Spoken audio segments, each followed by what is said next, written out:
So first, Absolutely. and I was Let's dig it all up. oh, no. True. You'll never guess. So sidebar.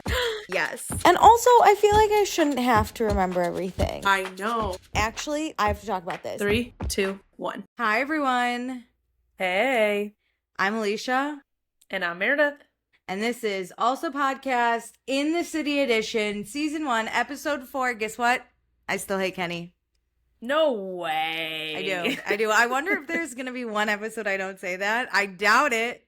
I don't think we're going to get to not hate, but I wonder if it's going to be like neutral. Like, oh, he didn't bother me this episode. Oh, interesting. I guess we'll see. That's, it's still the most we could hope for you.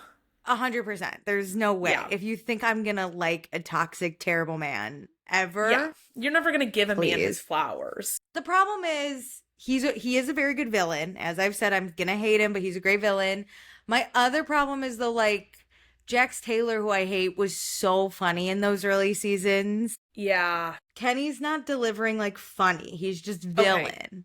Okay. Like, I this morning was scrolling TikTok while I waited for the train, and I saw I saw a clip of Jax that just had me absolutely dying. Like, he's so stupid and funny. And it was when he couldn't pronounce anything. Yeah, Kenny is a one-dimensional villain. He's just like the art of fighting. He's like putting up a good fight without getting like gross and toxic to the point of like unwatchable. He's too educated. We need at least a stupid villain so it could be funny. I don't think we're ever going to get those again. Not here anyway. Everyone's working in New York City and are This billionaires. Group is the complete opposite of Vanderpump Rules. 100%. I guess we got to go watch Next Gen NYC if that's what I want. Yeah. Well, before we get into this group of intelligent friends, check us out on Instagram, TikTok, YouTube, and Patreon. All the links are in our description, and please be sure to rate, review, and subscribe. Okay. So previously on In the City, Lindsay went on a date with Kelly Dodd's ex, Frank the Milkman. He wasn't a milkman when he dated Kelly Dodd, but he is now. No. Back in business here.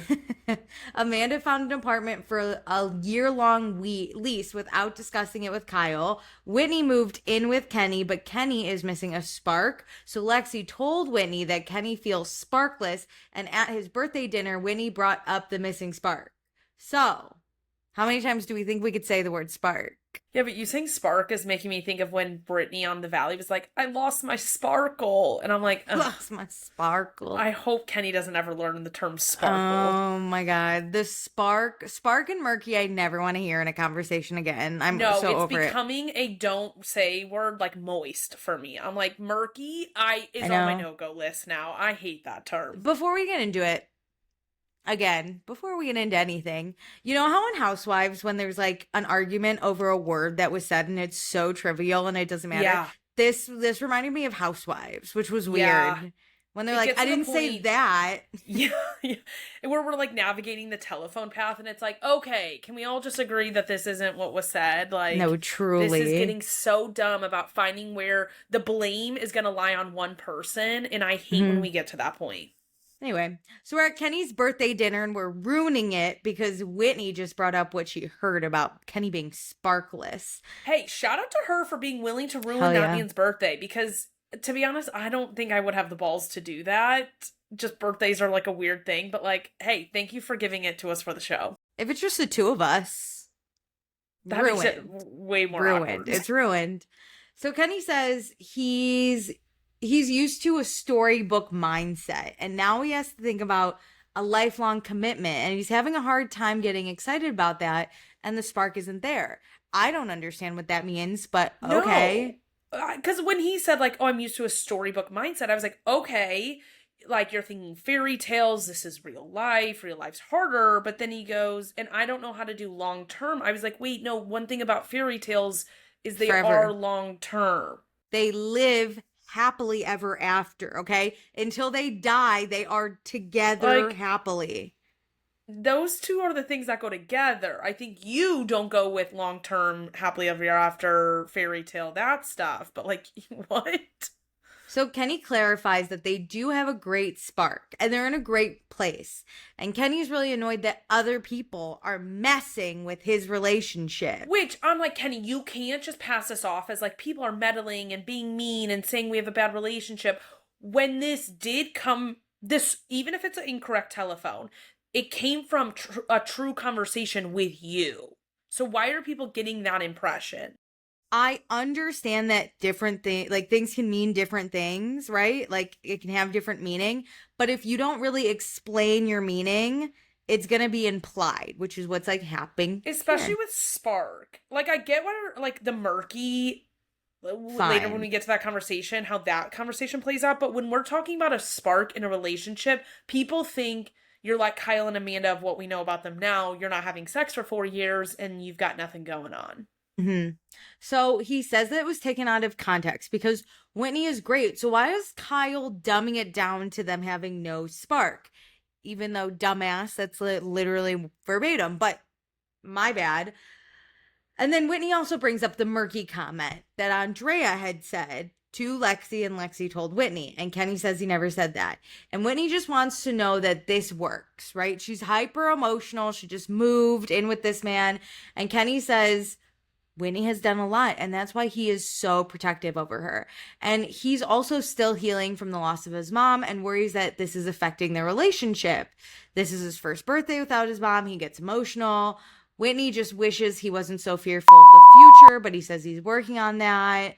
So they put the drama behind them. It's messy for sure with his grief. And this is the first time that I feel and understand his grief, because in that first episode, he talked about being a playboy in his grief, and I was like, no, sorry. But this, I see more. I understand him. He is going through a lot. Him tearing up, saying this is his first birthday without his mom. Like, all of those firsts are definitely very hard.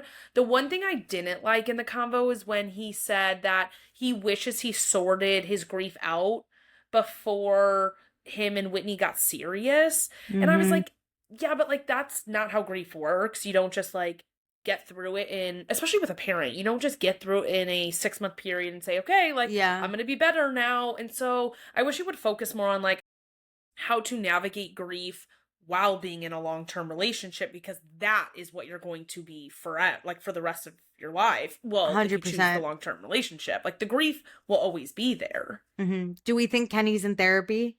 No. And okay. I do hope he does, because like, you can see how much his mom meant to him, like through those 100%. Like emotions, and that's so sad for him to deal with. But like, I think the loss of a parent plus a massive move with a partner is a little bit too much to do this 100%. Fresh into the grief of a parent. Totally agree. So now we go to Fi-Dye. We're at Kyle and Amanda's apartment, soon to be just Kyle's apartment. Lindsay and Gemma, my favorite, are here. The dogs are away because they're not used to babies, and Gemma must be protected. Yes. Priority number one. Priority number one. And then Amanda's like, oh, Lindsay, change of plans while we're packing me up. I signed a great apartment with an insane outdoor space, which is really just a balcony, but that is insane in New York, but hilarious. But it's a year-long lease. And Lindsay's face totally dropped.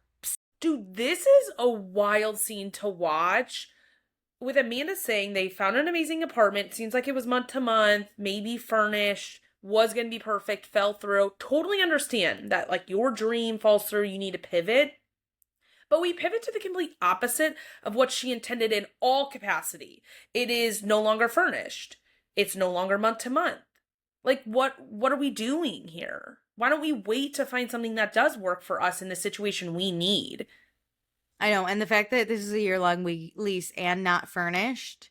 And Lindsay's like, what were the pros outside of that balcony? that insane outdoor space. Girl, I could find you some leases with insane outdoor space, I feel like, from a car even. So Lindsay's like, this is a huge change. And she asks Amanda if she's talked to Kyle about it. And Amanda says he hasn't weighed in on it, but she talked about it to him. Oh my God, this is the exact issue I had when we talked about this last episode. You got so up in arms about him over Labor Day, and you're going to do something worse to him. And you're like, no, I talked at him. So like, same. Yep. And let's just make this worse. My enemy, Katie DeLuca, comes in the door. And so Amanda updates stupid Katie DeLuca. Which Katie not even knowing tells me, like, Katie Amanda's DeLuca just, like, making these decisions willy-nilly. Yeah. And is like, oh, let me update my friends as we're here to pack up my stuff to move into this 1-year lease. And her friends, again, are shocked. Yeah. So Amanda hasn't, like, thought this decision through. I can tell. She already signed, so we got to pack up half her shit.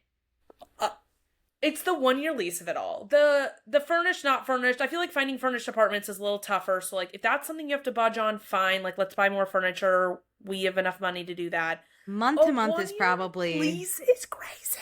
Yeah, the lease is probably the one you gotta... That should have taken priority.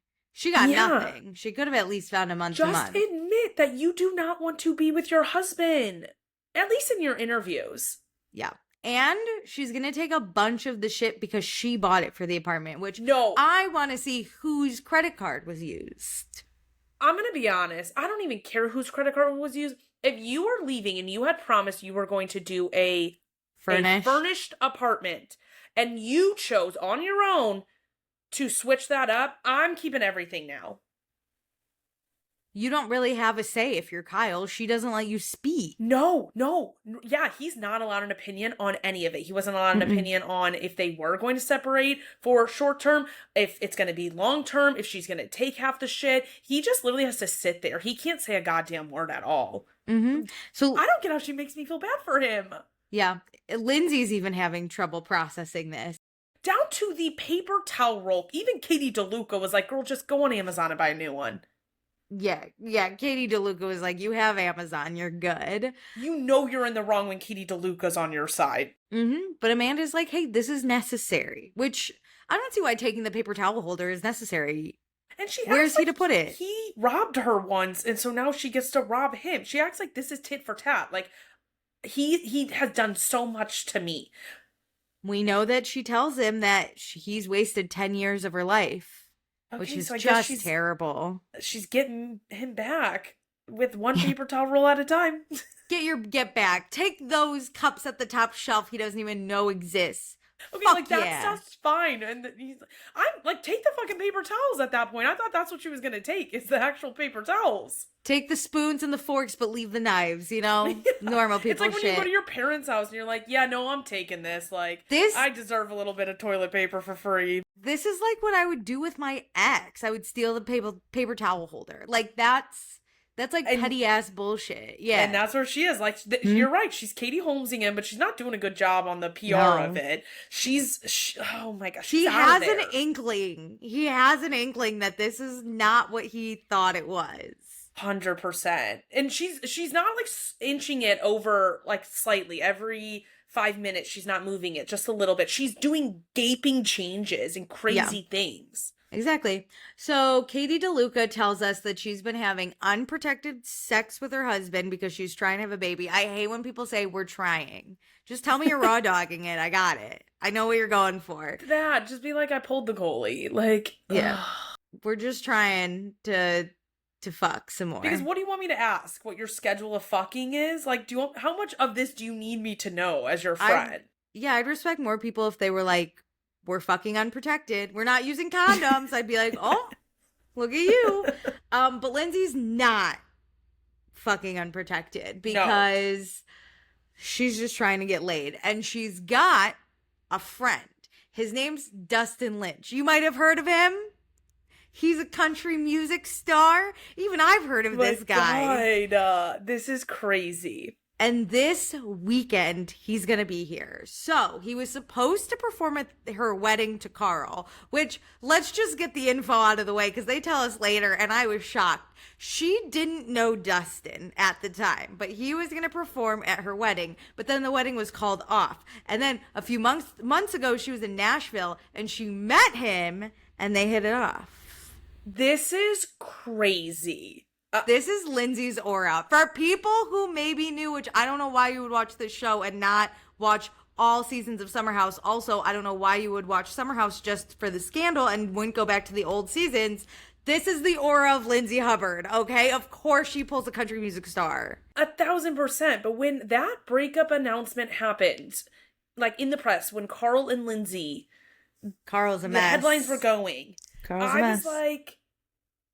Never in my life would I have thought 3 years later we're sitting here and Lindsay is telling us on another TV show that she is trying to get with the guy who should have been playing at her wedding. The lore of Carl and Lindsay's wedding cracks me up. Is insane. Why do you think I wore my Carl's a Mess sweatshirt? Because this would make me a mess. I'd be like, damn, really? She didn't get with our ex-wedding singer? Oh my God. And also, how expensive was that? Like, this wedding was about to be a banger of a wedding, too. They were flying Dustin Lynch out to Mexico? They were going to Mexico with it? That's crazy. And you didn't even know him? You didn't know him until after? But all those people, lost their deposits. Why couldn't, he also play?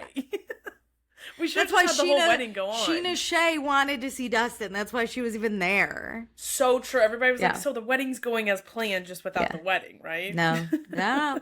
But he's on the East Coast doing his tour. So he's going to meet up with Lindsay. I love it.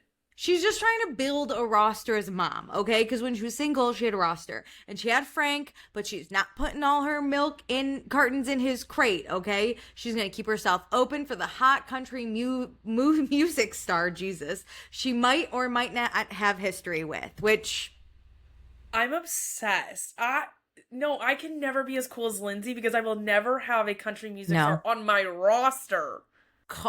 We'll talk about this. He is into her. Yes. He is obsessed with her.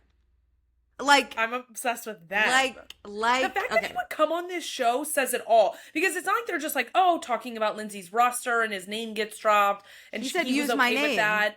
Let me on the show. He said, use my name, use my likeness, put a mic on me. Yeah. And I'll come meet up with all you and your friends. Incredible. I'm obsessed with this storyline. Yeah. He said, I'm performing every night, but I have a free night, and you're going to waste the entire day because we're going to meet up at 3 p.m., and then I'm going to sit around with you in the cold. Obsessed. Yep. Okay. My dream. So then, this is your dream. Let's talk about Kyle's nightmare. He comes home. God. And he doesn't even come say hi. Lindsay fully freezes. The way none of them speak or greet him, I was like, this is so awkward. You all know each other. Amanda's like, he knows I'm moving out. And Lindsay's like, no, I know. It's just, this is weird. This is weird. This is so weird and kind of rude that when he gets home, he just goes straight to, I'm guessing, his home office in the apartment side because the offices are on the other side. Did he know they were there? That, I don't know. Does he know they're filming? And, how weird for your wife not to, greet you when you get home is weird. And then your friends don't say, everybody's literally holding their breath. Yeah. Crazy. Okay, so now we go to Williamsburg. We got Yvonne. She's meeting Nick at a furniture store. She's got tequila and paninis. And I was like, Nick's going to choke on a panini. It really wasn't that big a thing that they kept showing me this clip of him choking. They cut it out. The way they showed it in those previews, the show preview and the next time on, they cut out the good coughing. What the fuck was that? I thought Nick was going to have CPR done. Same. The Heimlich. What's happening here? About a leading edit. This is crazy. So Nick has a business where he restores and resells classic furniture. He has some very famous clients he's not allowed to talk about, which tells me they're not as cool as Dustin Lynch, who's obsessed with Lindsay, so I don't care about how it's a cool business. This is a cool business. Yeah, but I'm not dropping my celebrity names unless I really need to. This is a really cool business. This is cool. I thought he was a loser, and this gave him a few more points in my book. I think last episode I called him dud of a husband. I apologize. This is cool. This is cool. A dud husband-ish, not a cool dud worker. Person. Yeah, you're a cool professional man. What a businessman? I don't even know. Craftsman. A craftsman, crazy. So Nick asks Yvonne what she did today because apparently she has a lot of free time to kill, which I don't like that. No, don't come I at was you dud of a husband. What are we doing? Talking about?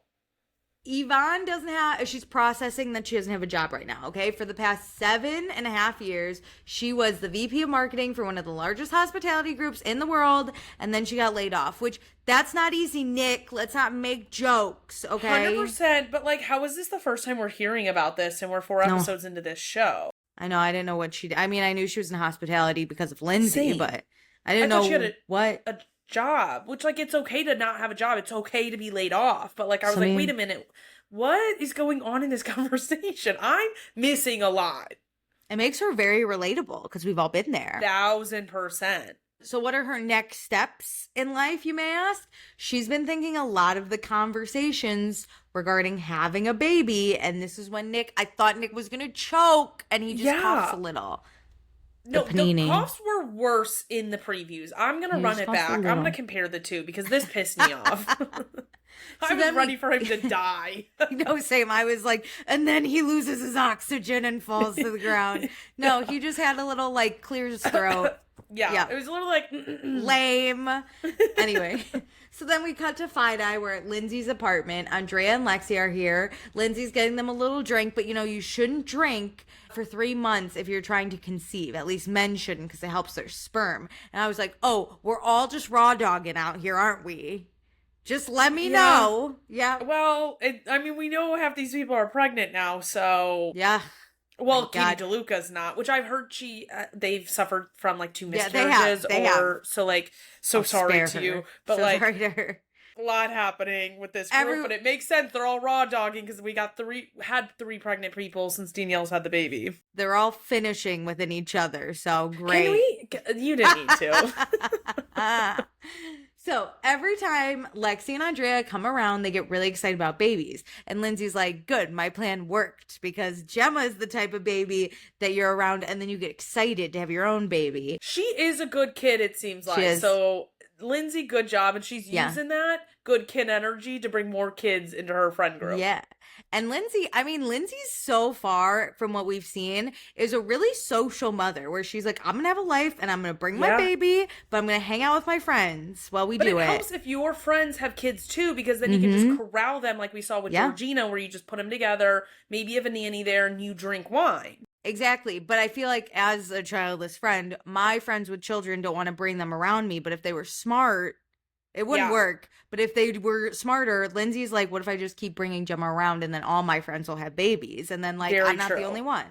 True. So Andrea always said he wanted a boy, but after being around Gemma, he doesn't care as long as the baby's healthy. And Lindsay's like, well, can you have a boy anyway so Gemma can have a boyfriend? I'm dying. Also, Andrea's, like, just so tuned in. Obviously, Lexi is too, but it's, like, so cute because we already know Andrea as very attentive. So watching him in this dynamic and his attentive energy be about a child, I'm, like, swooning. This is the perfect setting for him.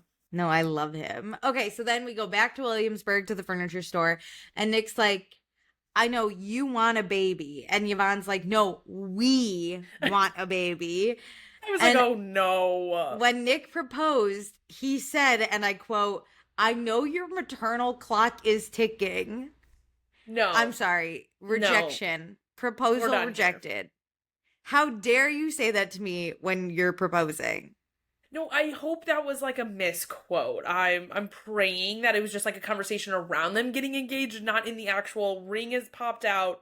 Hey, I know your maternal clock is ticking. Yvonne, you're so beautiful. I love you. And we got to do this now because your maternal clock is ticking. Will you marry me? TikTok, baby. Let's go. Because, okay, if he did say that and then he's like being sketchy about having kids, 10 times worse. I don't think you should say that at all. But if you put that in your speech, it's time to pay the piper. Well, Ivana's like, we discussed this. I said I wasn't getting engaged unless I knew you were going to have a family. So we've gotten married with the intention of starting a family. And Nick's like, yeah, well, we'd be good parents, but I'm just worried about the time. And Yvonne's like, the time is now. What? Why are we worried about time? We just got laid off. We have plenty of time. There couldn't be better time. I was like, yeah, she needs something to do. She wants a family. It's all working. Get her pregnant, dude. And then you do your furniture thing as you've been doing. And then when she gives birth, you could take your 3 months off or whatever. And I don't know if he could.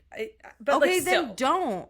It's his business. He can work whenever. And then she cannot get a job and just be pregnant and a mother for a little bit. We're on a TV show, so it's like this is now her job. You're getting cash, bro. Like, what are we doing? I feel like this is perfect because not to be cynical, but like you already wanted a kid, so like you're in it for the right reasons. But now we're on TV show, we're getting paid to do that. I don't need to get a job, and this is a storyline. Like this is the time if I've ever seen one. If I was living this life, I'd be like, yeah, no, actually, I've never seen a more perfect time in my life to have a child. Yeah, done of a husband. Just impregnate her already. Yeah. What are we waiting on? This is the best on all the TV shows I've watched on Bravo. This is like best case scenario for baby. And I've like seen a lot of babies come into this world babies. unprepared.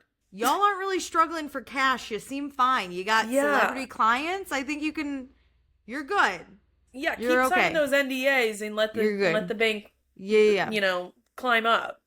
So yeah, Yvonne's like, our plan is to have a baby together. And she feels like Nick is really pushing the goalpost on her.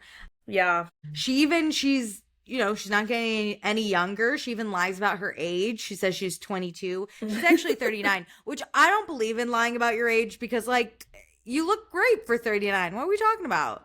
You look terrible for 22. Give a shit about my age like that. I've never been someone who...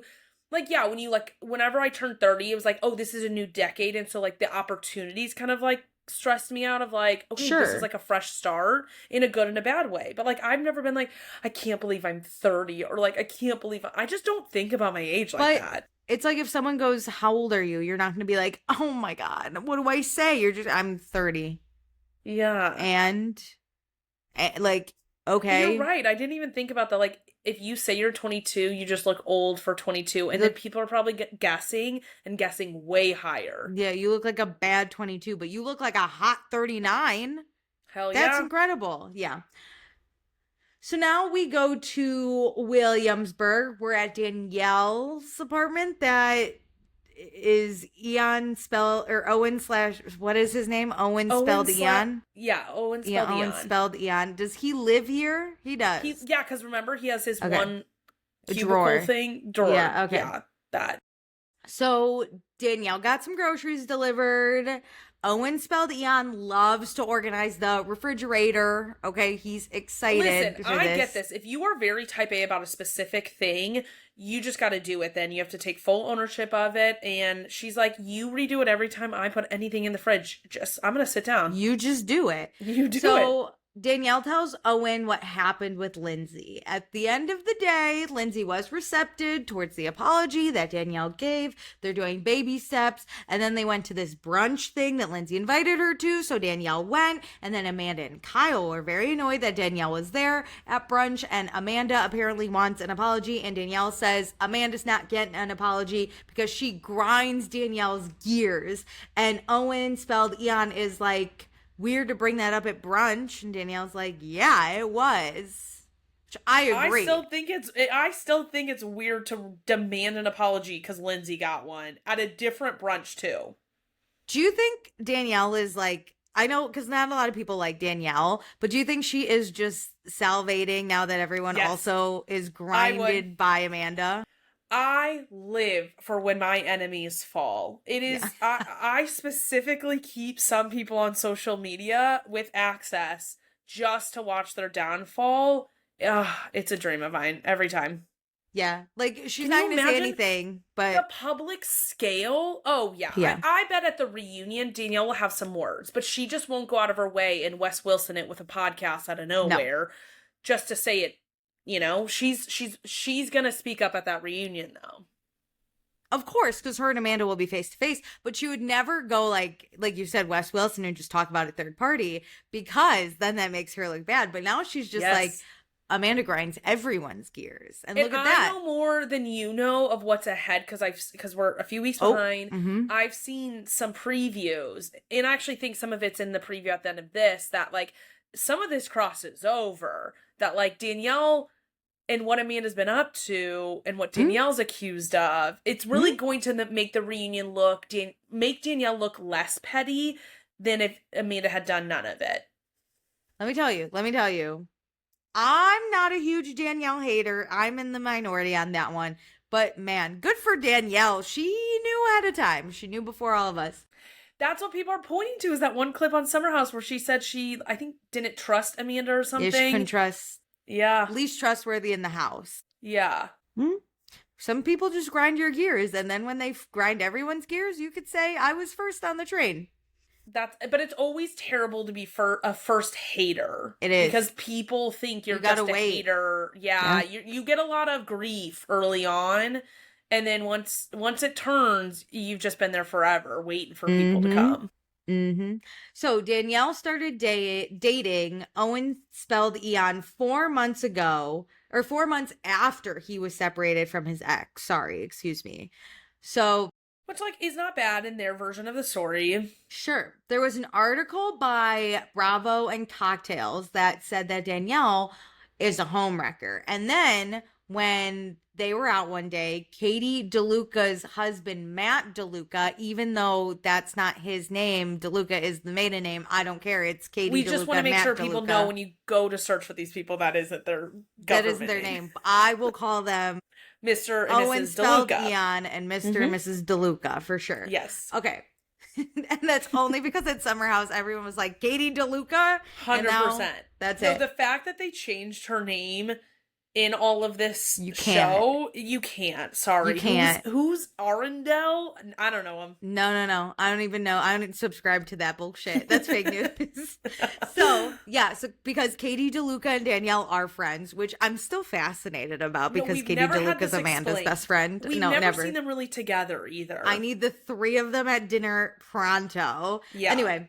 So they went out with Katie DeLuca and Matt DeLuca showed Owen the article and how it was in a group chat with the DeLucas and then Amanda and Kyle. And like technically Owen is still married, but his home isn't being wrecked, which I don't know, but okay.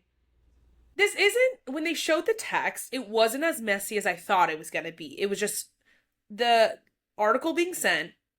And then it was just like, oh my gosh, like responses, like that's crazy. Mainly that this was like in the press is what I'm getting at from their responses. So this isn't like some smoking gun of like, Amanda did this or said this. No, 100%. Amanda, I think it was Kyle sent the link. Like, whoa, look at this. Yeah, but also like Katie DeLuca, if nothing's happening, why are we showing it? Or Matt DeLuca. 100%. You would? No, I would not. It wasn't bad. It wasn't anything bad. It was like, there's this article. I think mentioning that it was sent in the group text isn't horrible by Mr. DeLuca being like, oh, hey, did you see that article that dropped? Like, Kyle sent it to me and Katie. Yeah. But showing the group text, ooh, you don't know how far people are going to scroll. And like, that's a private thing. Like, and now we know the four of you have a group chat.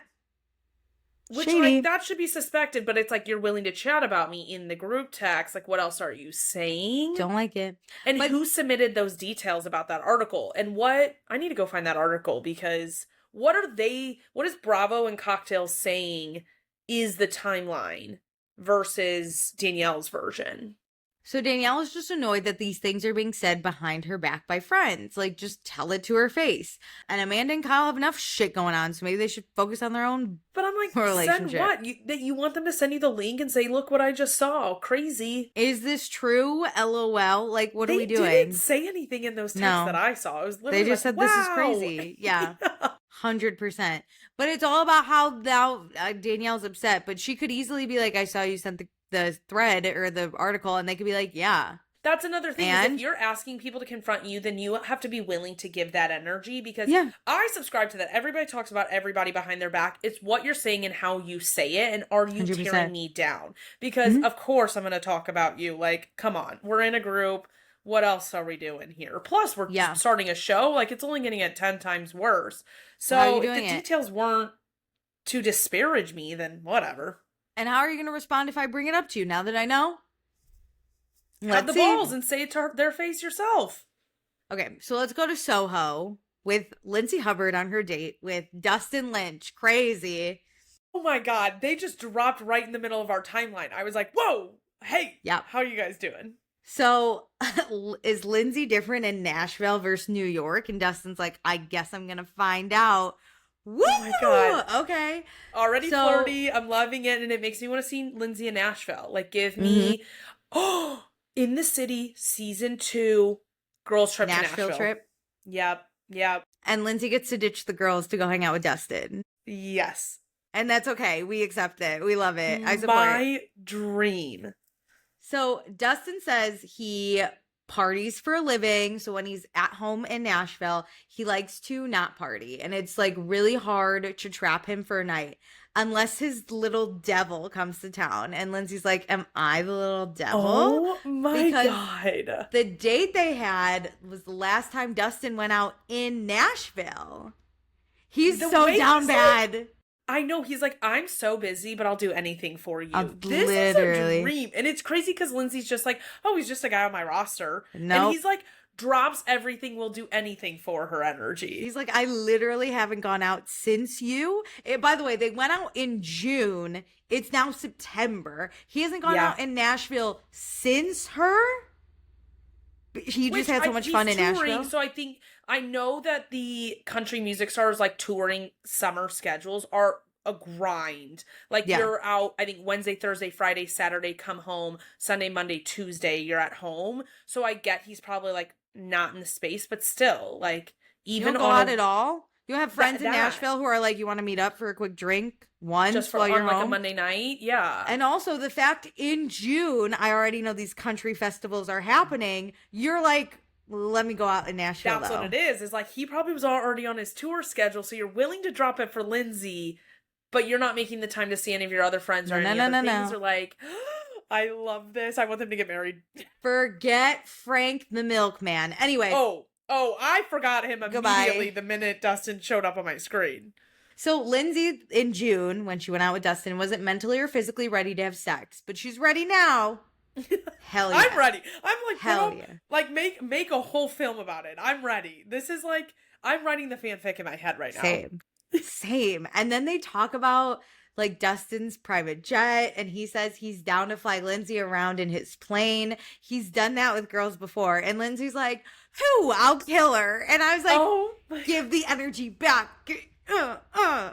Yes. I'm literally so obsessed with this. And I swear to God, if this was just for the show and somehow they put this like airs on, I'll never forgive production. Even if they don't get together, that's okay. I need somebody to write a movie about a girl who's supposed to get married to a boy. The country music star is supposed to play at their wedding. It falls apart. She gets together with the country music star. I really think we should quit our jobs and just write all of our fanfics for money. We have so many good fanfic ideas. We're so good at this. We just are bad writers. We're great ideal people. We just don't like sit down. That's the thing. I could write an amazing timeline. I need a ghostwriter to write the actual words because I can give you all the ideas. I can give you chapter by chapter, all of the plot. Exactly what's going to happen, and you just put the descriptions and the dialogue in, and I already got it. Yeah. 100%. Yeah, let's quit our jobs. If we actually find a ghostwriter, the way I'd be like, Meredith, we need to take a week off and just write all of our ideas down. You know what? We have requested a lot of things on this podcast. None of them have ever been fulfilled, but putting out a new request, if you are a writer and want to work with us, we have like 4 book ideas. You need ideas? We got it. We got it. Okay, so now we cut to Fi-Dye. Kyle and Amanda are out on these streets going on a date. They discuss the plan of their separation. That's not really separating. It's just them taking some time apart, but that's not a separation, but you would classify it as a separation. The goal is to fall back in love, okay? And Did Amanda... you ever play that minefield game on a computer where you had to like click the squares and then it would give you like a number and it would tell you how far the bombs were away? I know what you're talking about, but no. Amanda describing this separation as that. Nobody knows where the bombs are hidden. And nobody knows the rules, because I also never knew the rules of that game growing up. I just clicked buttons until I died. That's how I feel every time Amanda and Kyle talk about this separation, is Kyle is just trying to click some buttons, and Amanda is ready to blow up at any moment. Any moment. Okay, so Amanda really thinks this could work. In her interview, she's like delusional. What could work? We have no plans. And then Amanda's like, Kyle, you'll love this about my new apartment with a year-long lease. It used to be a JP Morgan building. Did you know that? And he's like, yeah, I knew it went from like commercial to residential. And she goes, I think it was the bank. Girl, okay, like you can't be this stupid. It's not the bank. Also, why is that why he's gonna love it? You're separating from him and you signed a 1-year lease that he didn't know that you were doing any of this. You completely 180'd. And then you're like, you know what actually is going to make you fall in love with this separation plan that you have no idea about? It was a bank. The ghost of JP Morgan is sitting somewhere in there. Don't you love it? You can't come over, but Well, that's also, what's it's not happening. like Kyle was some like finance bro who worked there, where it's like some crazy connection to his life. He was an been entrepreneur. Like maybe he had a meeting there to try to get an investor, but like Also, what? we used to work in a building where JP Morgan was. Wasn't that it? No, maybe I'm wrong. Not us. I have worked in a building, maybe it wasn't us, but I have worked in a building where JP Morgan was, whatever. And let me Yeah. tell you, that's bad vibes, girl. Get out of that apartment building. Very good point. The bad vibes. stress of the finance bros are living amongst your walls. Well, it doesn't matter because her lease is official. Amanda's moving in this week. She got the keys. She does tell Kyle this hasn't been an easy decision, but she's getting through it with the idea that this is going to change their relationship.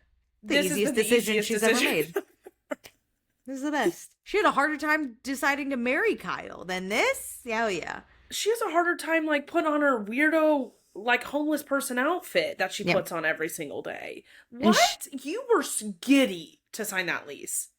But she says no one's had a negative reaction about this. And I was like, Lindsay, 5 seconds ago in the show. That is absolutely not true because Sierra and Wes had a negative reaction when you told them that you told Kyle you were separating on the anniversary. They had pushback on the day of. And then Katie and Lindsay both gave you like, whoa, what? When you changed up how long and no furniture apartment plans. You've got nothing but negative reactions.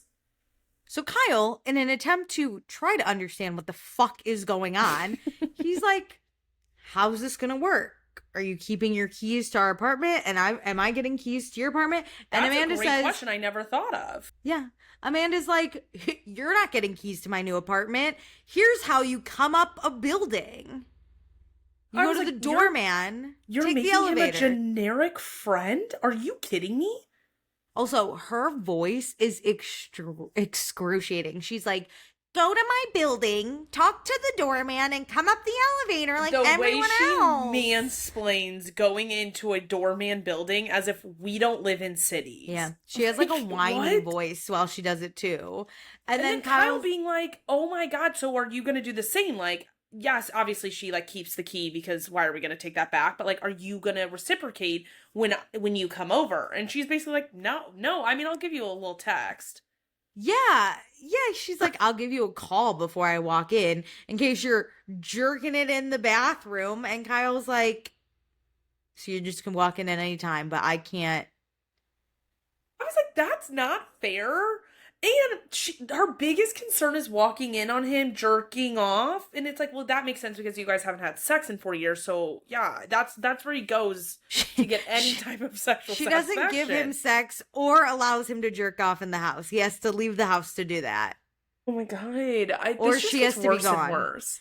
That's Kyle. So he does ask. He's like, Amanda, all I'm asking is that you speak to me like we're making decisions together, okay? Like you already apparently have made up your mind about all these things, including the keys. Can't we agree on one fucking thing? And Amanda's like, fine, let's agree that we're not single. And Kyle's like, yeah, I know. I have my wedding band on. And she does not have her wedding ring on. God. But she's not wearing any jewelry right now, so This is doomed. I This is can't believe brutal. Kyle thought they were getting back together at all. this is brutal. Kyle should have started talking to divorce lawyers at this point, just to be ready. No, this is one of the worst conversations. Because then she's like, yeah, no, we have to make therapy like a priority. And I was like, we haven't been in 2 weeks. And she's like, but we will make it a priority. I'm like, you don't care. And you just need to tell him, put him out of his misery. I'm so serious. It's like a horse with a broken leg. You gotta let it go.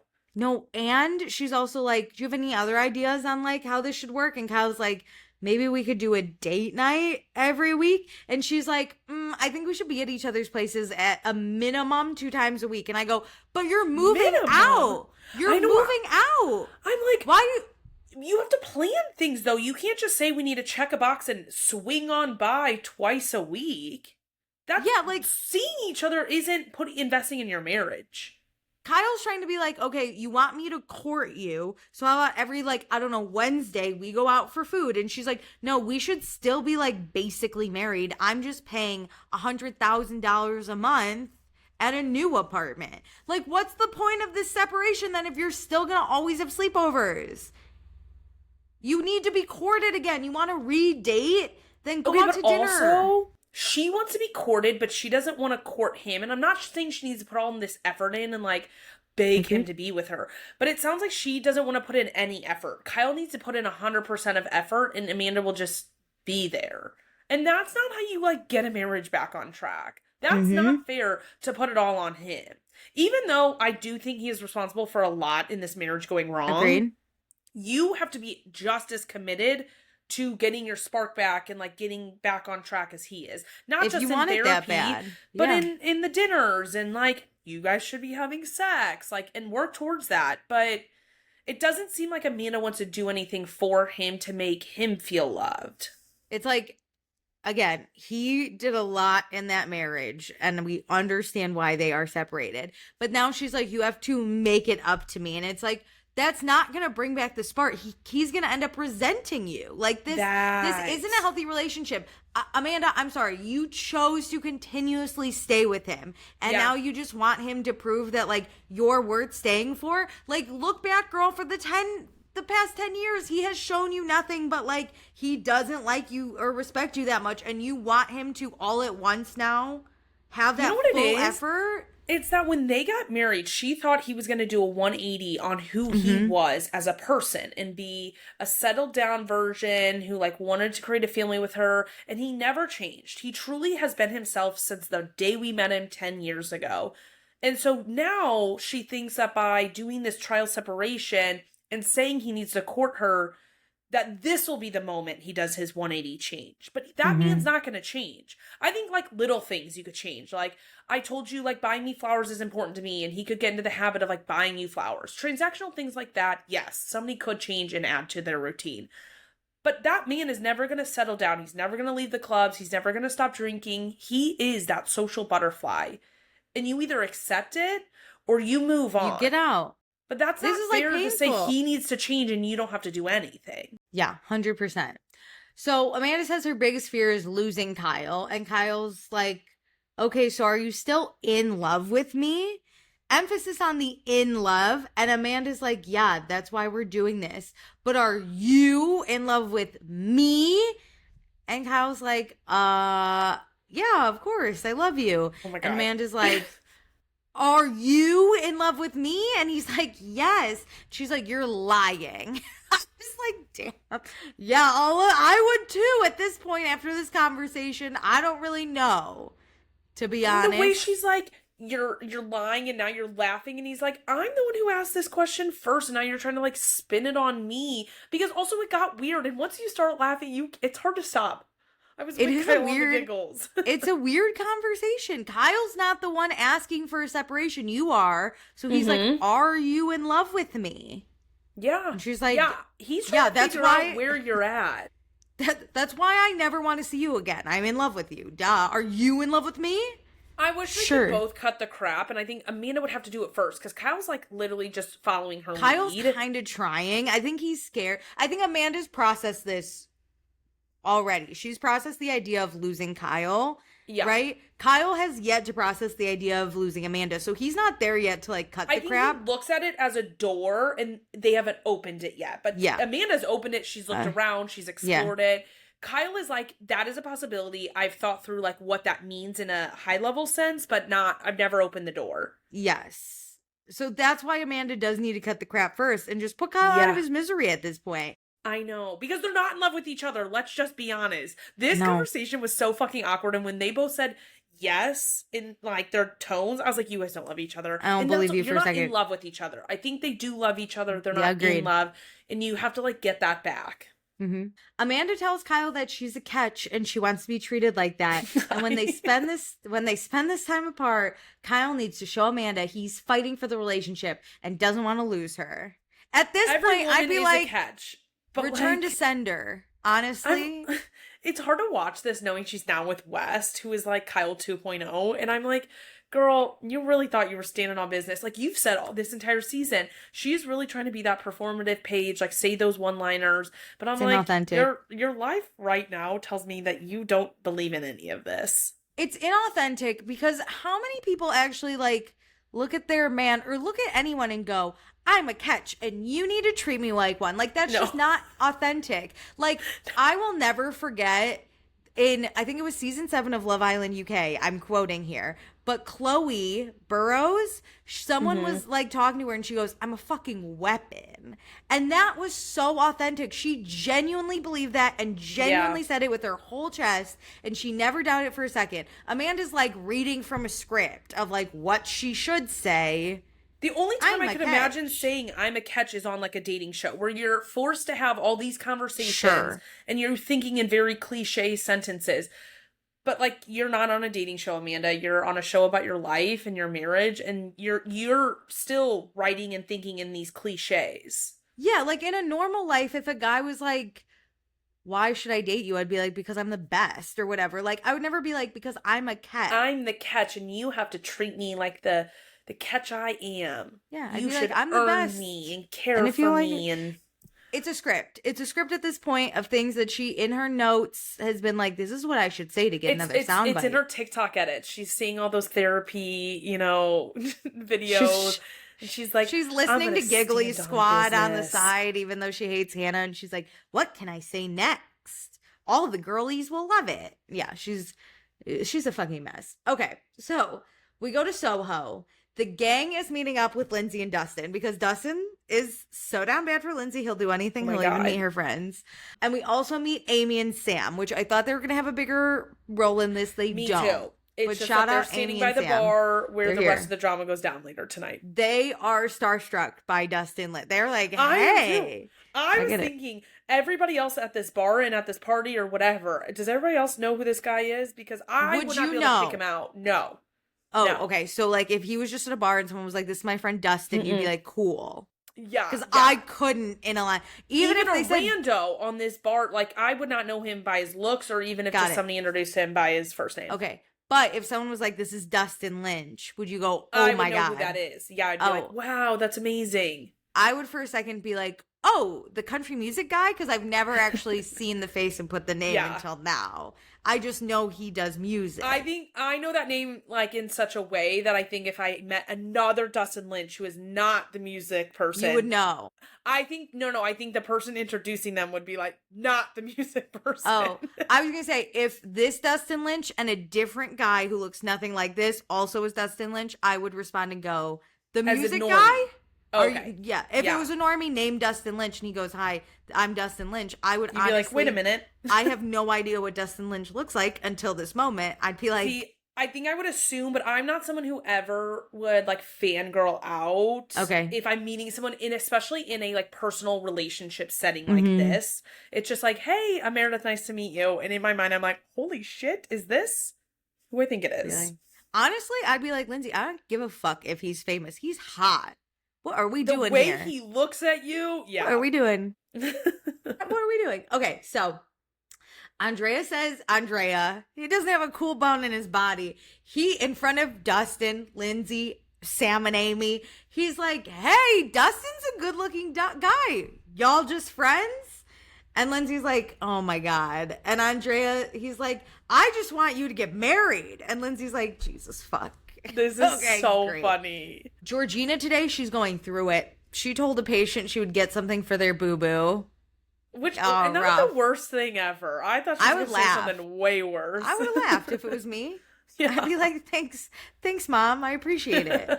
Yvonne's here. She's finally meeting Dustin, who Lindsay gushes over all the time. Okay. Dustin's like, I gotta come back here and hang. He's a big science nerd, so he wants to do all the museums. And Yvonne, being a real girl's girl, is like, oh my God, Lindsay can take you. She loves all the museums. And then at first I was like, wait a minute, what? In her interview, she's like, Lindsay and I know nothing about science. Obsessed. But what a thing.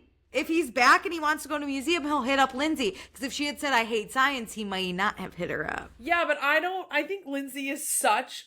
like so known for who she is, that she would not want to do this. She'd be like, go do your fucking museum bullshit. No, and then she would meet go me with at the him. nearest rooftop. She I would go don't think with him. so. I think she would. I think he's hot enough that she would do it, for him.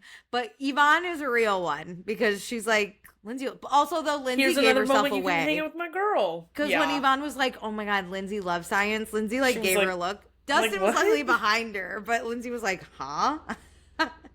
Okay, so good news. Kenny's here. Yay! He's with Gavin, not Whitney. Whitney I was had like- what? Well, I was like, okay, where's your girl at? You literally complained about her not being invited to things. Where the fuck's your girl? She didn't have any friends. This is the perfect time for her to make friends. She's at an event. I don't know what the event is, but they cut to her making influencing gluten-free bread, which I doubt is the event at night she had to do, but okay. If she's at home making gluten-free bread, they did making her it. She's so dirty. She's telling you about it. She's I just know, like, but- I bought this bread. I need them to clarify because This you wasn't guys it. are all on that she's not invited to shit, and then it's made it look like she willingly skipped something and that they came up with the story that she wasn't going to be here. She said, this is going to take way more than 20 minutes for me to film this video, and I have to do it at night when everyone's gathering, okay? I couldn't have done it earlier today because my job is being an influencer. I have to talk about this gluten-free bread. I just find also, it crazy. Why are we eating gluten-free bread at night? If you bought it that No. day, it makes zero sense. But This clearly was like an ad deliverable, whatever. But I'm like, I don't like you guys cutting this in here at this moment. It just is messing with me. Because also, I believe Whitney would be there rather than just sitting at home making bread because it's Dustin Lynch. Like, we're all going to meet Dustin Lynch and any famous person that's about to be on our show. Mm-hmm. So But- what's she doing? Anyway, they talk about how Whitney loves a dad joke because that's what it said on her dating profile on Raya, where Kenny found her. And Gavin was like, I didn't know that. But yeah, the 1 year for Kenny and Whitney was this past week, along with his birthday, and people talking shit about him. So what a week it's been, The way he says that last, like, zinger line, and everybody's Got like, him. What? What are you Got talking him. about right now? Like, Kenny really ate that. Am I right? He said, oh, it's a great week. It's the 1 year of me and Whitney meeting and my birthday. And guess what else? People are out here talking badly on my name. third big event that you guys Ooh. all know what I'm talking about, even though I'm like talking in this weird riddle. Everybody's shit talking me. You know what? Y'all are shaking in your boots, in your country Dustin Lynch boots. I know it. Fucking whatever. So, they talk about how, because then people are like, What? okay, how was your birthday dinner? They missed the third part, which, he really thought he hit home. And they got stuck on, bullet point number 2. How was your birthday, Kenny? Yeah, so he said it was really good, but then Whitney came in hot with some random noise and random bullshit and drama. And it's just ridiculous to do to someone who just moved out here. So now I wouldn't call this random. This is your relationship. This is important. that, and also when he's like, this is ridiculous to someone who just moved out here. She's not being bullied. No, nobody's making fun of the shoes she's wearing. We're not like, oh, that loser just moved to New York City. We're like, hey, girl, this is what your man's saying about you. It's not like, Isn't we're it like, oh, crazy? you're wearing those shoes. That's a very West Coast thing to do. On the East Coast, we wear these. Like, that's petty bullshit for somebody who just moved here. We're talking about how you said you have no spark in your relationship and she should know because she just moved her entire life here.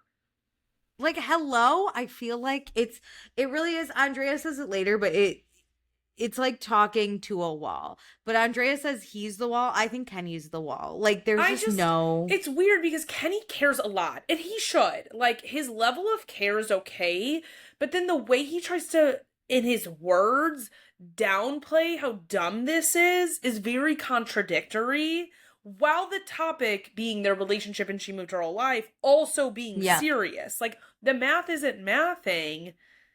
I'm like, Kenny, just say you care a whole fuck ton and people are trying to blow up your relationship and it's in a precarious spot because she did just move here. Like, you could have an argument here, but you're not doing it right. He refuses because if he says that it is insane that she just moved here, that's a point for Lindsay. So he has to be like, nothing is wrong. And you know what I get mean? that it actually isn't, because Lindsay was not actually shading him. She truly was asking questions. And yes, it had an undertone of shade because, like, this kind of is crazy. To Lindsay, this is crazy. And to me. But, like, my guy, you're doing too much and too little all at the same time, which is very hard to do. You and Amanda are really on the same page. Can I tell you? I would have, if I was part of this friend group, which Lindsay might have to recruit me at this point because I hate Kenny, right? So no love lost. I would have so much fun destroying him at every opportunity because it's hard when you're arguing with someone you care about because then you get a little passionate and you can get really upset. This would be fun for me. I'd be like, just invite me so I can ruin his night.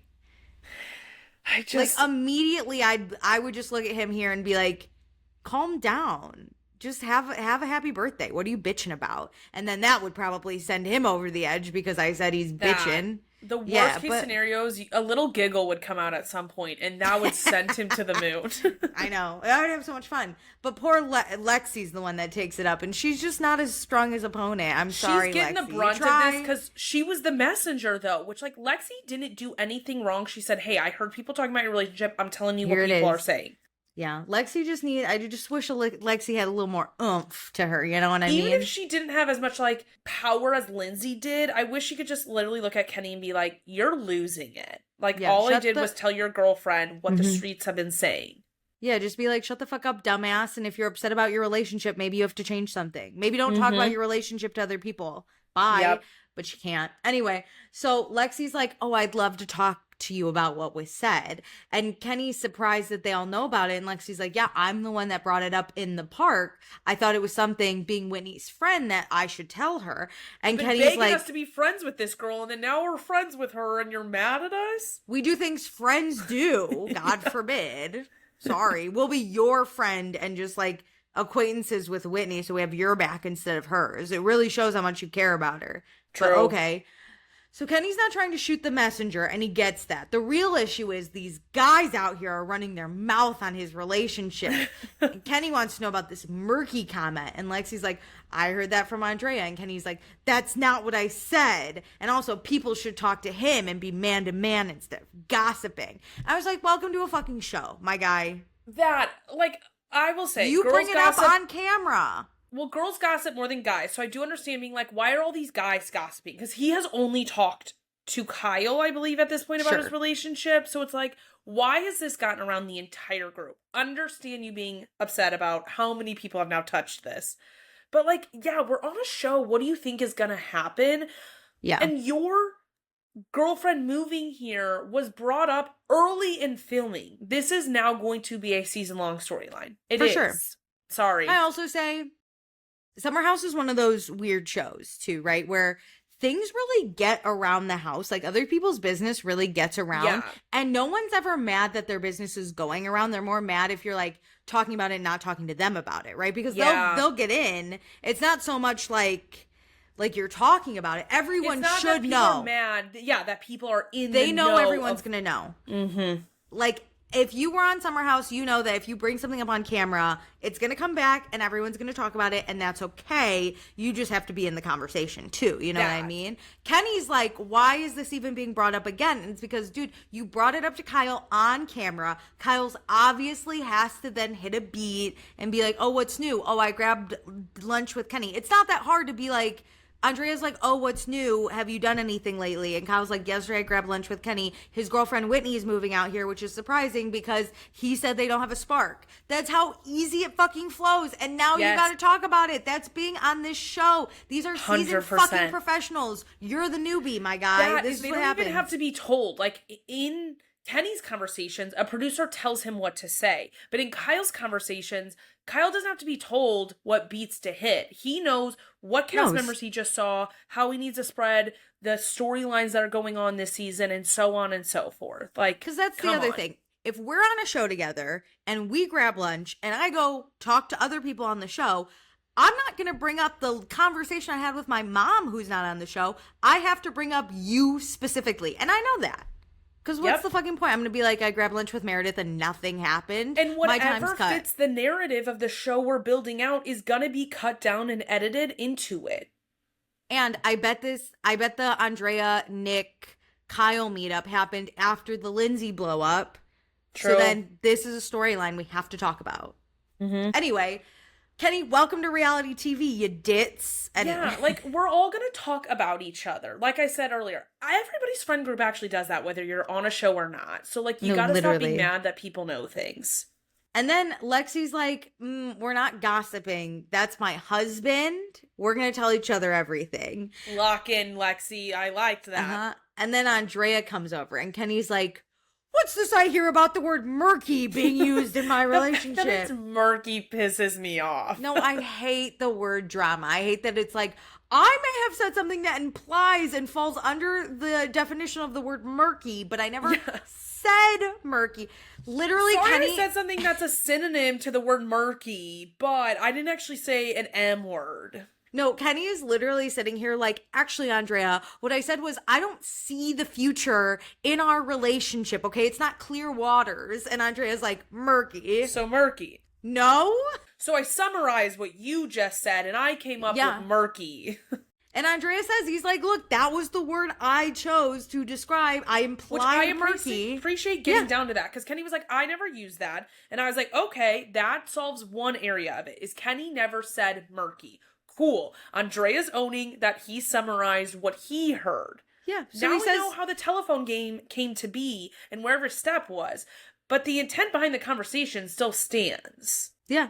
So then Kenny's like, okay, now that we all admit I didn't actually say the word murky. And it's like, that wasn't the problem. It wasn't murky. It's not like you said a slur, No. you know, like there is intent in words used, and the intent still stands. It's still the same, yeah. Okay, you don't like the word murky, it's cloudy. What are we doing? You know what I mean? The future isn't bright. Yeah. Yeah, he's like, I can't see the future. It's you can't see. You're blind? Is that better? I don't know. So Kenny says him and Whitney are on the same page. And then he starts chirping about how he actually hasn't told anyone anything bad. And it only became an issue because people pick out little words or make up words to describe a situation. And Andrea's like, yes, I implied murky from the conversation. But that's basically what you said. You said you were doubting the spark. And Kenny's like... honestly... Andrea is like I remember him clarifying what was said, because I think he's like, I do have a language barrier. Like, English is a second language to me. So if I'm using the wrong word, if I'm summarizing this incorrectly, Andrea would own that. Yeah. But that's not what the issue is. And like, I think that's where Andrea's trying to be like, okay, like, yes, I use murky, like, and this is why. But and Kenny's like, no, but I didn't use murky, so like, no, we get that, but you said all of that behind the definition of murky. You used all those words. So Nick, who was also there, comes in and he says that Kyle said that Kenny didn't have a spark and that caught their attention. Forget the word murky. That's what Kyle said. That caught our attention. And Nick's like, those were your words. And they got back to your girlfriend. And Kenny's like, but I didn't say the word murky. And Andrea and Nick are trying to be like, that's not it. Lose murky. Let's just go with the spark. We cut to Lindsay, Yvonne, and Dustin. They're watching. And they're like, oh no, that's not normal for Andrea to get heated like that. Fuck. No. But Lindsay's not going to get activated in front of Dustin. He doesn't know her like that yet, okay? She has to stay out of this one. And also, I don't think she would willingly get into this fight with Kenny, because she already has Kenny beef that it's like, we don't need to stack it with other people's issues. Yeah, she's not going to fight other people. She's not a minion for other people. Like, Kenny thinks people are minions for her. Minions. Yeah. Hello? So Nick's trying to tell Kenny, forget the fucking word murky.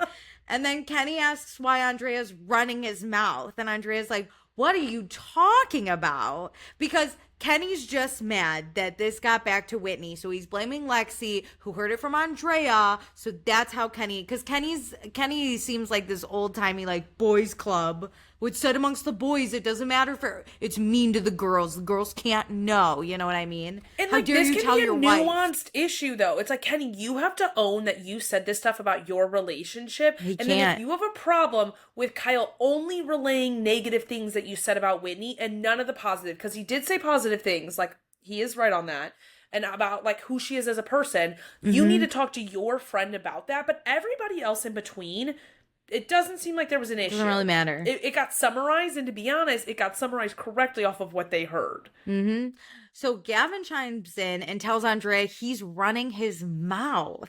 And Andrea says he's not. He's talking to his wife about what Kyle said. And Kenny's like, well, Kyle's not here, so now we get to talk about it with you. And I was like, that's not how that works. No. And Andrea gets really mad because Kenny won't listen to Andrea, and he's not a wall. And Kenny continues to chirp about how there are half-truths and there's no reality to this. And I said, I can't wait for Whitney to see the tapes. I bet she still stays with him. Well, yeah, because we know they're like presently together. But it is interesting that like Kyle isn't here and Whitney isn't here, and those are the two other main players in this. And so it just kind of feels stupid. Why bring it up? Because we're like yelling about the term murky, which we cleared up how that got started. Kenny is insufferable, dude. I haven't been checking. Do the streets agree with me? I actually haven't either because I'm not like let's on keep threads it that way. looking at Let's it. keep it that way then.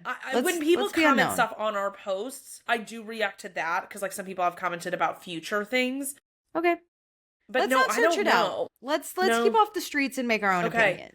We'll like a live show. Grab what the streets are saying at the end of the season on threads when we've also finished it like 2-3 weeks later. Yeah. 100%. Okay, so now we go to Fight Eye. We're out with the girls. Okay, it's Lindsay, Yvonne, Lexi, Georgina. We're at a play place, which looks familiar. We've been here. Do you know when? When? I do. I have a guess. It's not 100%, but I have a guess. Was it Jesse and Lexi on a date? Yeah. Okay. Yes. And season what was that, 9? Of Summer House? Was this just 10? So 9? Yeah.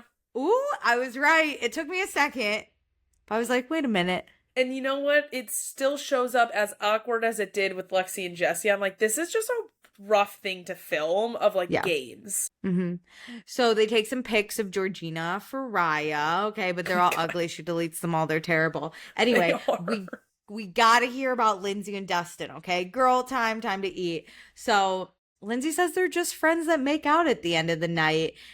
They went back to Lindsay's apartment. She did the thing where she's like, do you want a drink? Do you want to come up? And so she invited him up for a drink. They didn't drop their panties. She only has had 2 makeouts since since her breakup. Which Frank that's surprising and Dustin. to me. Why? She was with Turner for a little bit and then... Yeah, but it's been like 10 months since Turner. So I'm Yeah, like, Lindsay, but- let's get back in the saddle. And You're postpartum. Your I was about to body say, is changing. It's how young Gemma was when they broke up. Not that it's been 10 months since Turner. It's been like less than a year since Gemma. So I think that's the cause, not really. Yeah. I think it was her body only of the breakup. She said in June she wasn't mentally or physically ready to have sex. Totally so get fair. that. Now she's testing out the waters with a little makeout. And that's you know what I mean? tough to be like the first. Well, I don't know if her and Turner were sleeping together. What was going on during their like pregnancy, post Gemma time frame, but. The first person you have sex with after you have a baby outside of anything Turner, that's a scary thing. It's like the first time again. You're like, you gotta get back in the saddle. From the little I know, I hope it is Dustin because he seems to be so down bad for her. Anyway. And I feel like he would be so sweet and gentle with her, like, and really understand. And so I was like, Lindsay, why aren't we fucking him? But I get it. Do you think he was like, Lindsay, I want to, but I want this to last longer, so we're just gonna make out? We're writing fanfic. It's all fake. We're writing all the fanfic. I have so much in my head. So Lindsay likes only seeing Dustin a few times a year. He's easy breezy, and she doesn't want to do serious right now. So I get that's that. fine. This seems like the perfect person to have on your roster because she has that house in Nashville, so she'll be there every once in a while. He's obsessed with you. He's traveling all the time. That him being busy is like her being mentally unavailable for a relationship. It puts them in a similar boat of like willingness to date, but casually.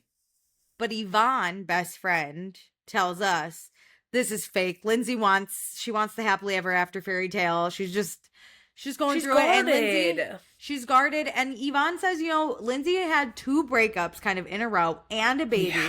There hasn't been a lot of healing. So she's just Yeah. distancing herself. And maybe this is her time to process everything and heal. And that's great too. But that would be so much harder to do it with a country music star, because not only has she had 2 breakups, 2 public breakups, I where know. everybody was itching for information. So she started dating him. That's all she's thinking about is like, if and when we break up, and like that will make it happen. It'll make it come I true, know. because you're just like, all you're thinking about is the breakup. So you know who has to court Lindsay and she doesn't have to do anything about it? Dustin Lynch. The milkman? Oh. No. I feel like she needs to have a fling with the milkman to get it out of the way. And then she needs to sleep with Dustin first. Fling with milkman, like a 2-month thing. Okay. And then start up. And then that's what makes her realize like she does Yeah. love Dustin. But Dustin needs to court her for sure. He I needs to agree. put in more to be like, you have to trust me. I would never hurt you, kind of thing. And He be has able to make prove it private. And so it's Mhm. not a public love affair. Yeah. And so then they get like 6 months under their belt where like nobody knows. No, I love it. I'm it's team going this. so well. I'm team this. A reality star and a We country need the music writer. singer. Get me the I'm in writer. it. I have the bullet points already. I'm in it. Okay, so now we got to talk about what happened with Kenny. And Lexi's like, oh my God, Kenny was on a warpath last night. And no one's heard from Whitney. And they're all like, probably because Kenny went home and flipped the story around to make Whitney hate us back or Which whatever. that's going to isolate her from this group, Kenny. If No, you want literally. her to have friends, pitting her against the friend group isn't going to work well. You're making it harder because look at the girls out right now. Whitney could be here, but you're making the girls seem like bad people. True. Like, we can't talk about what Kenny has done and invite your girlfriend to that I know. tea spilling. Whitney might be busy though, talking about gluten-free bread. We don't know her schedule. Gluten-free bread is eaten more during the day than at night, so we have to film another TikTok video. But she did film at night apparently, so maybe we don't know her schedule. We have to learn. Who knows? The life of an influencer. Okay, so Lexi doesn't like that Kenny went after Andrea. Kenny was so on this word murky, but it's about the spark comment, and that's what he's missing. And Yvonne is like, they would never even be having this conversation if he just said he was excited to marry Whitney. I was like, true. Guess who ate with that? Which Yvonne it doesn't even have did. to be Mary. And like excited that she's coming. Like if Yeah. you were just in a positive mood about the outlook of your future and your relationship and her moving all her shit in, that's all it would be. That's Is, enough. Like, any excitement. It doesn't even have to be marriage. He's excited that she's always happy. Remember that one? Can I tell you what? Somebody did comment something on our post and said that Rachel Lindsay, the Bachelorette girlie, Yes. she said on her podcast that Whitney was moving to New York, or at least getting an apartment in New York with Rachel and like another friend, maybe a fourth, but at least 3 anyways. So this whole like, I'm moving across the country to move in with you, it was like kind of already happening without Kenny, but because of the show, I guess she did move in with Kenny for the show's sake. So this like, I gave up all this stuff to be here, like, isn't even true, allegedly. And she has other friends? And she has other friends in this city. I knew that Bachelor Network went hard. Even if they're not your closest friend, like, you have groups outside of this one. Fuck? I don't know. feel bad for you anymore. I know. And it makes me annoyed with Whitney and with Kenny because it's like, why are you both peddling this storyline? This is the storyline you want then. I know. That is like, it's you not even can't a be storyline. mad. You didn't need this storyline, but it's the one you chose? Is like, he could have been pumped if she should have just done the roommate Agreed. situation with the That Rachel would've been Lindsay cool. stuff. Because it could have been like, I'm moving to be closer to you and to figure out this relationship, and there didn't have to be all this like weird pressure stuff. And then like your storyline, you like it's a self-fulfilling prophecy of like, Kenny's mad now. But like, is he mad because you moved in with him and you could have just moved into your own place? Like, that's kind of valid. This is weird. I don't know. like Kenny. And by association, I don't like Whitney. And now I'm feeling good about that decision. I don't know if Okay. it's going to be brought up at the reunion because I think my assumption is Rachel said it Lindsay later. Put that out after, yeah. Okay. But I liked Rachel Lindsay, so She seems to like really tell, I'll say her truth, because obviously there's multiple versions of truth, but like, I don't think she would say this so publicly if it wasn't a thing. 100%. Okay, so great. Kenny also got Whitney a Chanel bag to make up for not having a closet. Can I tell you the first thing I thought of? What? Is Wes Wilson saying you only get people presents whenever you've done something really bad, and he compared it to Wolf on Wall Street. I was like, oh, we got another fancy present. Ooh, Meredith, wait with that. Ooh.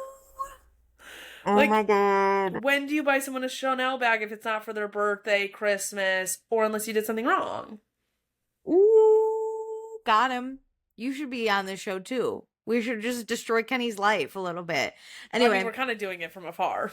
Lindsay says Kenny loves buzzwords so much. Here are some buzzwords: narcissistic, manipulative, gaslighter. This didn't hit as hard as I think she wanted it to. No, I didn't know. feel it. I need her to say it to him. No, I think she would. He just is avoiding her at all costs. Which, like, I would also, because, like, I don't want to fight Mother Hubbard. Yeah. Okay, so we go to the West Village now. We're at Bandits, which is also Gavin's bar, which I also think I've been to, which is weird because why do I keep going to Gavin's bars and supporting him? I didn't know. No, we need a deep dive on that man, and I need to understand how many places he owns, because it makes me really, really think the one that Robert works at, like, it confirms it in my head that he owns that too, because they're just filming at all of his locations, because they know it's easy, obviously, to get sign-off. Yeah, I swear I've been to Bandits. That's crazy. But the way he walked in, they were like, "What's up, boss?" I would hate if my boss was just like sitting at the bar. I'd be like, filming his show? No, now I have to work for real. Yeah, great. Gavin's looking for like a Vanderpump Rules-esque thing. He's pulling a Lisa Housewife right now on Housewife on Beverly Hills, and he's hoping he gets the call in one of his restaurants. Yes-ish. I just don't think that type of show could work in New York. I agree. But I am wondering, because there's those like Bravo clauses that if you like feature your business, Bravo gets cuts. And there's been a different versions that people have said is like the real clause in their contracts. I know, like, you know, Kyle promotes Loverboy on his show. So like, does Gavin have to give a percentage of his like daily sales because they went to the business, or is it kind of like a handshake because they get a filming location? It's like mutually beneficial in a different way. You're kind of tapped in. When you have to get a filming location, do you pay the business? No, you don't really pay for it, but you have to get approval. You have to get them to sign off on you bringing cameras in. Maybe it's just free advertising for Gavin, and he's like, it's fine. That's what I would think versus the physical product type of clauses they put in, because obviously coming off of like Bethany Frankel. Yeah, Bravo's like, we don't have to location scout, and Gavin's like, now everyone knows about Bandits. Yeah, I mean, that's why they film in so many of Leva's businesses down on Southern Hospitality, because it's just, you know, you've got it. Yeah, it's her show, of course. Too, and Gavin, if they're at one of Gavin's restaurants, he's also probably there and getting screen time. So exactly. It's like mutually beneficial for all parties, because it makes production's life a lot easier. Yeah. That they don't have to go out and find a location. 100%. Okay, so we got Gavin, Kenny, and Whitney. Gavin's a little sparkly guy. He's into champagne. And Whitney's like, maybe you'll get your spark back. Oh, too soon. Whitney, also, you should not be joking about this. Like, you're in the eye of the storm of, does your relationship have a spark? So Kenny tells Whitney he actually really likes Lexiana Andrea. So that's why this is so disappointing, because Andrea manipulated the wording. Which, okay, that's a bit too far. And then Gavin has Kenny's back at first, and he's like, what you're saying is the future is uncertain, which everyone's future is uncertain. And I was like, I don't think he was like, we might die tomorrow. I think he was saying, I don't know if I see a future with her. That's some good spin. That's a good spin. Like, it's a good spin. It had me laughing because, everyone's future is uncertain. We could die at any moment, and, but like, calm down. We can use, unfortunately, Kenny's mom's death of like uncertainty of future. Like, that's what he was meaning about, like, things are murky. Who knows what the future holds for us all? Like, Gavin has this guy's back because he knows he can't get rid of what has been already said on camera. We got to work with what we got. So Kenny says he has to talk to Kyle because Kyle started it. And Kenny does say, he's like, I admit I said the spark comment. And Gavin goes, wait a minute. Hold up. You did? And when he's like, yeah, he did, but not how they're implying he said it. And I was like, I how? think there's only one implication. Gavin specifically too is like, oh, I didn't know you actually made that comment. We might have tougher. to respin this. I might have to respin this. Yeah. And Whitney's like, it was in a different context. And I was like, what's the context, girl? Well, I said this last episode, is if you said like the honeymoon phase is over, we're now in real life, we're living together, that is the context. You could put this comment in and again spin this in a better light, but it still exists that there is no spark is what you're saying at the end of the day. And so you have two paths. Are you trying to get it back, or are you guys settling in for the Amanda Kyle long haul of it all? Yep. So she says they try to explain, and they're like, it wasn't about them not having a spark. Spark was referring to something different, and I really wanted someone to go, what was it referring to? Clarify. Finish the thought. But Kenny says he feels numb to marriage, and it's a jaded thing for him. And Gavin's like, okay, that's different though, because the spark comment sounds like you're looking for more passion from Whitney. Yeah. And Gavin, you know, because he knows Kenny so well, he knows Kenny's feeling insecure in this relationship. So, like, he's just trying to have Kenny be, like, open about it. But Kenny says, what is the reason you're saying there isn't a spark? Because, like, the spark isn't a problem. It's, like, why? The why's behind it all. And so if you actually want to solve those problems, let's unearth it. So, I see where Gavin's going. And he's trying. This is a good friend to try to dig into the problems your friend's having in their relationship. He's trying to say, okay, whatever you said, fine, but this is how it sounds when you say that. And so also, that's why like, how do we fix it, whatever the problem is? So Kenny says his relationship has been nonstop and traveling. And Gavin's like, okay, that sounds, quote, perfect. But perfect is kind of boring. So maybe that's your loss of spark. And Whitney says, maybe it's boring, but you do toxic situations. And Gavin's like, yeah, I'm not like trying to come at you. I'm not dogging on you. It's that we are all used to chaos sometimes. And when you settle down, not settle in a relationship, you lose settle the spark down a little. You lose the tornado that is life. And that's good. But that does get boring. And so how do you make it fun without toxic? Like, what? Whitney. Yeah. And Kenny's like, you don't know what you're talking about. And Whitney's like, and I'm not boring. And I was like, I don't know, girl. If I had to put my money on one of those boring cast members, you're in the running. I mean, luckily you got, I don't know, Lexi too, but I know, you're but looking... Lexi's given more these days. You made bread. You made toast. Yeah. Lexi's at least out there with like Georgina, Yvonne, and Lindsay, you know. And Lexi's, spreading the tea. She's helping the story along, even if you are the story. Andrea said, this is how you reality TV, okay? You have to go to the park and hate your beats. And she went, okay. She said, I'm in. At least she did. Okay, so Kenny gets annoyed that Gavin's now making statements about their relationship. And Gavin's like, no. I'm trying to give like suggestions based off of what you said. Yeah. About the spark. He's trying to like help you and like have a therapy session with you as a friend and like help you dig deeper. Because he cares and he knows you so well. And yes, is he putting words in your mouth? Yes. But like what his hope is that like something latches on you and you're like, yes, like, and you build off of it and you like correct him about what he's saying and if it hits or not. But instead they're just taking it as judgment. And this reminds me of the situation with Lindsay and Gavin at the Garrett on episode 1 where they were like saying things, even if they weren't fact, they were just trying to like dig deeper with Kenny about the relationship, and Kenny was not having it. And this is another moment where he's like not having anybody trying to understand or dig deeper on the relationship. No, 100%. It's like, it doesn't, you say something very vague of we don't have a spark or the spark is missing.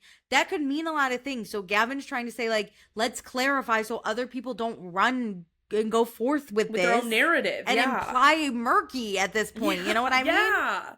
But Kenny just says it's not constructive. And Gavin's like, okay, but I'm being really open and honest because I would say this to you if Whitney wasn't here. So like, this is a real talk. This is a conversation we're going to have regardless. And if you don't want it in front of your girlfriend because you think it's going to like piss her off, that's another problem. Sure. So what do you want from me? So Gavin says that Kenny's being defensive and he's, bummed, or Kenny says he is being defensive because he's bummed after last night. He was attacked by everyone. And now That's Gavin's here attacking him again. That's Kenny's tired of defending his relationship. And I was like, you don't have to defend it. No one was really coming at it. I thought the same thing. Is like, if you in your heart of hearts think everything that everybody is saying is wrong and you and Whitney are in a good place, why are you so defensive?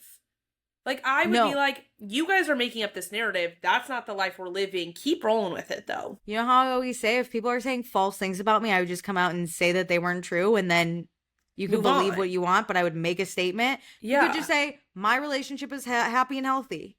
Okay, what do you care what everyone else is saying then? You put it out there. But the thing is he can't say the things that would clarify that it's not murky or doesn't have a spark because he doesn't believe those things. So he can't 100%. say anything. He has to just attack the people commenting or asking questions on the murky and the lack of spark.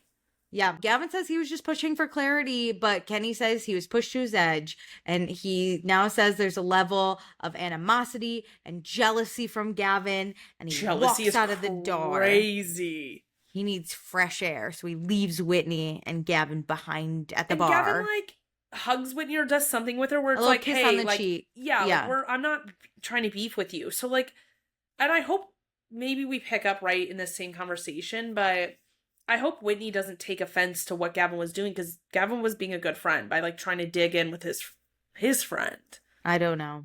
Anyway, next time on In the City, we have a party trolley. Kenny gets some info about his dad. Danielle brings up the blog and gets into it with Amanda. Amanda packs up her shit, but there was someone with Kyle last night in the apartment. Ooh. It's probably Danielle trying to murder Amanda. Just kidding.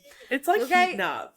It's time for my favorite bit. We got In the City or Out to the Suburbs, and it's where our favorite gets to stay in the city, but our least favorite gets to go out to the suburbs. Booted. Our own personal hell. Dun, dun. It's an even episode. That means it's my turn to go first, and I'm going to send Kenny out to the suburbs. Bye. Hell yeah. Talk about someone grinding your gears. This guy. I would have so much fun destroying him. Let me loose at these bars. I would make his life miserable because I don't care. It's a double suburb send because I'm going Kenny as well. Goodbye, Kenny. He's never coming back to the city. If I have something to do with it, this man's never coming back. Half the reason is just because he kept shouting murky. Jesus Christ, he's so annoying. Okay, so now we have someone we get to keep in the city. And I think I did this last time too. Lindsay Hubbard, she's gone on a date with Dustin Lynch. Are you fucking kidding me? She's so hot. She's so incredible. She's so amazing. I love her. And also not much like happened this episode. It was kind of filler. True. So. Also, I just don't think Lindsay is ever going to change her zip code. So she will be in the city for us forever. I'm going, and I think this is a double for me. If not, I picked him like 2 weeks ago, is Gavin. I'm loving him. I think Gavin's his final convo with Kenny is exactly what we need. It's like giving us conflict, but he's not being like a bad person for it. And I think he was giving Kenny some good spin on his like tragic 100%. Like, and Gavin's fun. Like he's bringing us fun locations. I feel like I'm like on a little scavenger hunt around his version of New York City. Yeah, with all his bars. Yeah, Gavin's great. I really like Gavin. Okay, well, we'll be back next week. Let's see if I still hate Kenny. Okay, True. I can't wait to find out. I don't want to know what the streets are saying. Amanda's gonna grind piss me off enough. I mean, she's there. That's the only one there. I think who can dethrone Kenny for you. I have a feeling I'm going to be Team Kyle bringing someone in the apartment next weekend, and Amanda might get booted. At this point, I don't care. I already know the ending, you know? Okay, well, thanks for listening. Do all the things. And with that, love ya. Thanks for joining. Bye.